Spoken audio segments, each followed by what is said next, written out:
I have to say that decentralized cooperation and so city-to-city partnerships is really an important modality, which is, I would say, formally recognized within the toolbox of EU development policy. And we have been doing that for a long time. It's formally, I would say, recognized and embedded into our key policy documents.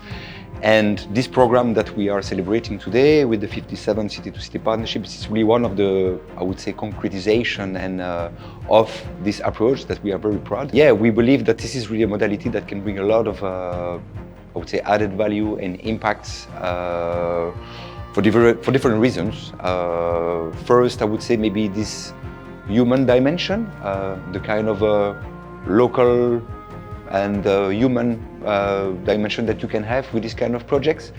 The fact that those projects are generally inscribed in time and the concretization of a long-term history, a long-term partnership. The fact that it is generally very based on equal values, so partnership spirit between the different partners. I think we had the chance to witness and to hear a lot of testimonies during this conference, but many of those projects are actually adopting very participatory approach where they actually try to listen to the local community's needs and aspirations and even to involve them in the planning of activities. We had several projects which were testing also participatory budgeting, for example.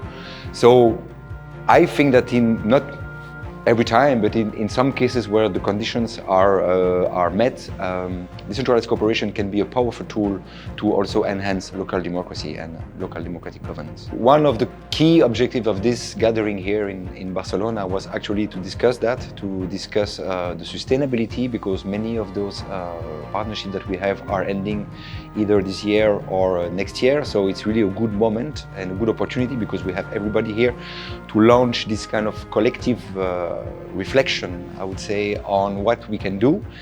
And I think this can be approached from many different angles. There is, of course, what we can do at the level of the project themselves, and I think that we heard that many partners have been already very proactive in terms of finding ways and options to continue to maintain the good results that they have achieved with the projects and to continue the partnership.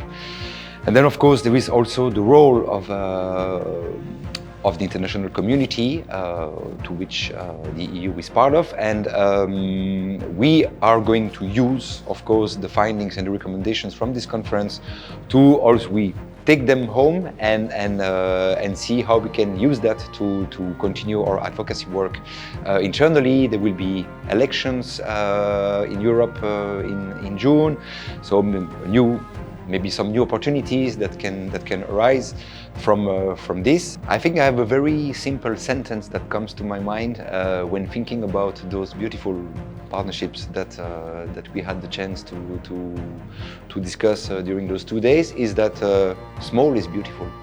It's those projects are not like massive, big projects, but I think that it's very important to also keep this kind of approach in our toolbox of cooperation because it brings a lot of benefits in terms of testing approach, in terms of innovating, in terms of connecting people, in terms of replication, scaling up. So yeah, I would say small is beautiful.